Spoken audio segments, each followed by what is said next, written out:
અમદાવાદ કલેક્ટરની કચેરીમાં સર્વરના ધાંધિયા છે। પાલડી ચોરા પરનું એક સપ્તાહથી સર્વર ઠપ છે। કચેરી દ્વારા ફરિયાદ કરાઈ છે અને તેમ છતાં પણ સર્વર ક્યારે ચાલુ થશે તે નક્કી નથી। ઇમરજન્સી દાખલા જોતા હોય અથવા તો બીજી કચેરી પર જઈને કાઢવા પડે છે। સિનિયર સિટીઝન એક કચેરીથી બીજી કચેરીએ ધક્કા ખાઈ રહ્યા છે।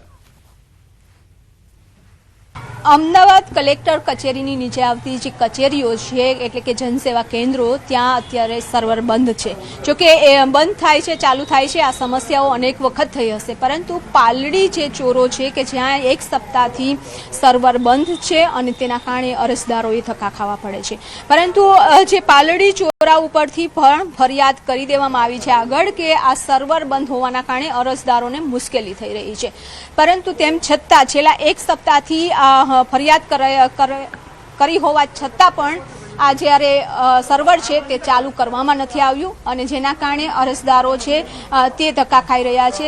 અહીં લોકો આવે છે એટલે કે એક કચેરીથી બીજી કચેરીએ જઈ રહ્યા છે અને જ્યાં લોકોને આશા હોય છે કે ત્યાં કામ થઈ જશે। આપ ક્યાંથી આવ્યા છો?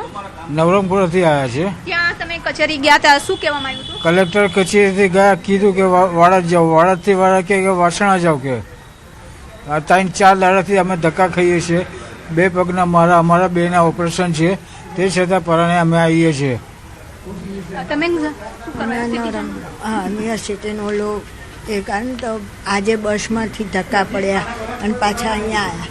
સવારના કેટલા વાગ્યાથી તમે બહાર નીકળ્યા? 8 વાગ્યાના નીકળ્યા। 8 વાગ્યાના બહાર નીકળ્યા છીએ અને ઓપરેશન કરાવેલું છે, એક કચેરીથી બીજી કચેરીએ જઈ રહ્યા છીએ, પરંતુ આ સર્વર ડાઉન હોવાના કારણે કામગીરી થઈ નથી રહી। કોઈ વૈકલ્પિક વ્યવસ્થા જે જીસ્વાન છે તેના દ્વારા કરવામાં નથી આવતી અને તેના કારણે લોકો અને કર્મચારીઓ છે બંને હેરાન થઈ રહ્યા છે।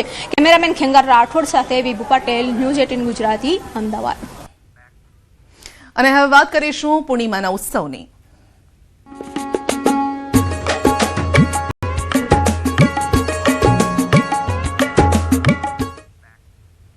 પોષ પૂર્ણિમાને લઈને રાજ્યભરના યાત્રાધામોમાં ભક્તોનું ઘોડાપૂર ઉમટ્યું છે। અંબાજી મંદિરમાં મા અંબાનો આજે પ્રાગટ્ય મહોત્સવ છે। અંબાજીમાં માતાજીની શોભાયાત્રા પણ નીકળશે। શાકંભરી પૂનમ શાકભાજીનો અન્નકૂટ ધરાવાશે। આ તરફ પોષ સુદ પૂર્ણિમા નિમિત્તે શામળાજીમાં મહોત્સવ છે। શામળાજી ખાતે મોટી સંખ્યામાં ભક્તો ઉમટી પડ્યા છે। ભગવાનને આભૂષણોથી વિશેષ શણગાર કરાયો છે। બીજી તરફ ભગવાન દ્વારિકાધીશના દર્શન કરવા ભક્તોનું ઘોડાપૂર પણ ઉમટ્યું છે। શિયાળાની કડકડતી ઠંડીમાં હજારોની સંખ્યામાં યાત્રાધામ દ્વારકામાં આવેલા ગોમતી નદીમાં ભક્તોએ સ્નાન કર્યું।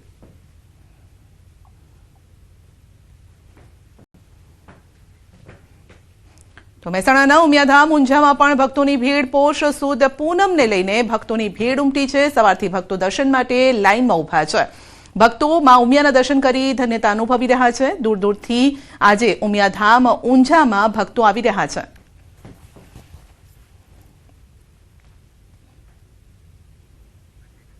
અંબાજી મંદિરમાં મા અંબાનો આજે પ્રાગટ્ય મહોત્સવ। અંબાજીમાં માતાજીની યોજાશે શોભાયાત્રા। શોભાયાત્રામાં વિવિધ ટેબ્લો કરશે પરિભ્રમણ અને શાકંભરી પૂનમ શાકભાજીનો અન્નકૂટ ધરાવશે। ચાચર ચોકમાં 101 પાટલા કુંડી હવન યોજાશે।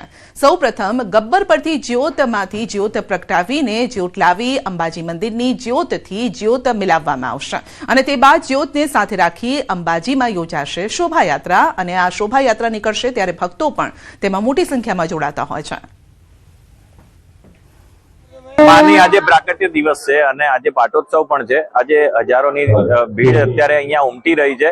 સવારથી મંગળા આરતીમાં પણ હજારોની ભીડ હતી અને હજુ પણ ભીડ વધી રહી છે અને અમને પણ આવો એક મોકો આપ્યો છે માએ કે અમે ગઈકાલે માને સુવર્ણનો મુકુટ અર્પણ કર્યો છે। આજે પોષ સુદ પૂર્ણિમા છે અને પોષ સુદ પૂર્ણિમા એટલે કે મા અંબાનો પ્રાગટ્યોત્સવ માનવામાં આવે છે અને આપને બતાવીશ કે આજે વહેલી સવારથી જે અંબાજી મંદિરમાં આપને બતાવવા માંગીશ કે મોટી લાંબી ધજાઓ જે છે આજે મા અંબાના પ્રાગટ્યોત્સવને લઈ છે મોટી ધજા પતાવો લઈને માના દરબારમાં જે અંબાજીના ભક્તો જે પહોંચી રહ્યા છે। આજે વહેલી સવારથી જ મંગળા આરતીથી લઈ અને બપોર સુધી જ્યાં સુધી મંદિર 11:30 પૂરું હતું ત્યાં સુધી મોટી સંખ્યામાં ભક્તો જે છે અંબાજી મંદિરે પહોંચ્યા હતા અને મોટી ધજાઓ લઈને પહોંચ્યા હતા। ચોક્કસપણે કહી શકાય છે કે ઘરમાં જે રીતે આપણા બાળકોનો પરિવારનો જે જન્મદિવસ મનાવતા હોય છે એ જ રીતે આજે અંબાજીનો પણ પાટોત્સવ મા અંબાના જે ભક્તો જે છે એ ઉજવતા નજરે પડ્યા હતા। ચોક્કસપણે કહેવાય છે કે એક પરંપરાને લઈ અંબાજી મંદિરમાં જે છે શાકોત્સરી પૂનમ પણ મનાતી હોવાથી આજે આ અંબાજી મંદિરમાં જે શાકભાજીનો અનુકૂળ પણ ધરાવવામાં આવ્યો હતો અને ચોક્કસપણે આજે જે નવચંડી યજ્ઞ જે શરૂ કરવામાં આવ્યો છે તેના અંદર 101 જેટલા ભાઈ ભક્તો માટલા કુંડી હવનમાં બેસી અને માતાજીની આજે આરાધના કરવા જોવા મળી રહ્યા છે। મહેન્દ્ર અગ્રવાલ, ન્યૂઝ 18 ગુજરાતી, અંબાજી। પોષ સુદ પૂર્ણિમા નિમિત્તે શામળાજીમાં મહોત્સવ। શામળાજી ખાતે મોટી સંખ્યામાં ઉમટ્યા છે ભક્તો। ભગવાનને આભૂષણોથી વિશેષ શણગાર કરાયો છે। શામળિયાના દર્શન માટે ભક્તોનું ઘોડાપૂર ઉમટ્યું છે। ભક્તો ભગવાન શામળિયાના દર્શન કરી ધન્યતા અનુભવી રહ્યા છે। પોષ સુદ પૂર્ણિમા એટલે કે જગદંબાનો પ્રાગટ્ય દિવસ, ખાસ કરીને શામળાજી વિષ્ણુ મંદિર ખાતે પૂર્ણિમાના અનુસંધાને ભગવાનને સુંદર રીતે શણગાર કરી શણગાર આરતી પર્યંતની સેવા કરી અને ભગવાન સુસજ્જ થયા છે। લાખો ભક્તો આજે દર્શન કરી ધન્યતા અનુભવે છે। વિશેષ કરીને આજનો પર્વ એ આદ્યશક્તિ જગદંબાનો પ્રાગટ્ય દિવસ તરીકે ઓળખાય છે, પણ શામળાજી મંદિર ખાતે સુંદર મજાની પૂર્ણિમા અને પૂર્ણિમાના દિવસે લાખો ભક્તો દર્શન કરી ધન્યતા અનુભવી રહ્યા છે। અમે અહીંયા દર પૂનમે શામળાજીના દર્શન કરવા આવીએ છીએ અને ખરેખર અમને અપાર શ્રદ્ધા છે। નાનપણથી જ અમે તો આ શામળાજીના દર્શન કરવા આવતા જ હતા, પણ આ પૂનમ અમે છેલ્લા 5 વર્ષથી પૂનમ બી ચાલુ કરીએ ભરવાની અને બહુ સારું, ખરેખર શ્રદ્ધાથી માણસ આવશો તો તમારો દરેક કાર્ય પૂરા થશે। શામળાજી પર શ્રદ્ધા રાખો, કોઈ પણ અડચણ હશે, કોઈ પણ તકલીફ હશે, શામળાજી તમારી પૂરી કરશે। યાત્રાધામ શામળાજીમાં પોષી પૂર્ણિમા નિમિત્તે ભક્તોનું ઘોડાપૂર ઉમટી પડ્યું છે। કડકડતી ઠંડીમાં વહેલી સવારથી ભક્તો અહીં જોવા મળી રહ્યા છે લાઇનમાં। તમને દ્રશ્યો બતાવી દઈશ કે માત્ર પુરુષો જ નહીં પરંતુ મહિલાઓ વહેલી સવારથી અહીં લાઇનમાં ઊભી છે। ભગવાન કાળિયા ઠાકોરના દર્શન કરવા માટે અહીં પહોંચી છે। ખાસ કરીને જે ધનુર્માસ ચાલી રહ્યો છે તેમાં ભગવાન વિષ્ણુ ભગવાનની દર્શન કરવાનું અનેરું મહત્વ હોય છે। લાંબી કતારો સાથે વહેલી સવારથી ભગવાન શામળાના ધામમાં આ પ્રકારનો માહોલ છે અને અરવલ્લીની ગિરિમાળાઓ વચ્ચે જે ઠંડી પડી રહી છે તેની વચ્ચે પણ ભક્તો હાર્યા નથી અને લાઇનમાં ઊભા છે। એક મહિલાથી મારી સાથે એમને પૂછીશું, આપ ક્યાંથી આવી રહ્યા છો?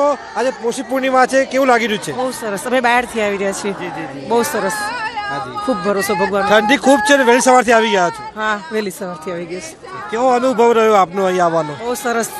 સવારની બસ નથી મળી છતાં પણ ભગવાને અમને બીજી બસની સગવડ કરી આપી, એટલે અમને એમ લાગ્યું કે ભગવાન તો આગળ જ છે આપણી જોડે। બસ આ જ શ્રદ્ધા છે ભગવાન પ્રત્યેની, ભગવાન કાળિયા ઠાકોર પ્રત્યેની એક શ્રદ્ધા ભાવ સાથે ભગવાન આગળ ભક્તો શીશ ઝુકાવી રહ્યા છે અને ભગવાન એમના તમામ સંકટ દૂર કરતી પ્રાર્થના કરતા હોય છે। એટલે કે યાત્રાધામ શામળાજીમાં ભગવાનના દર્શન કરી અને ભક્તો ધન્યતા અનુભવી રહ્યા છે। હાર્દિક પટેલ, ન્યૂઝ 18 ગુજરાતી, શામળાજી। દ્વારકામાં પણ ભક્તોનું ઘોડાપૂર ઉમટ્યું છે। પોષ પૂર્ણિમાના તહેવાર પર દ્વારકાધીશના દર્શન કરવા માટે ભક્તોનું ઘોડાપૂર ઉમટ્યું છે। વહેલી સવારથી દ્વારકાધીશના દર્શન માટે ભક્તો આવી રહ્યા છે। લાંબી કતારમાં તેઓ ઊભા છે અને પોતાનો નંબર આવે તેની રાહ જોઈ રહ્યા છે ભગવાનના દર્શન માટે।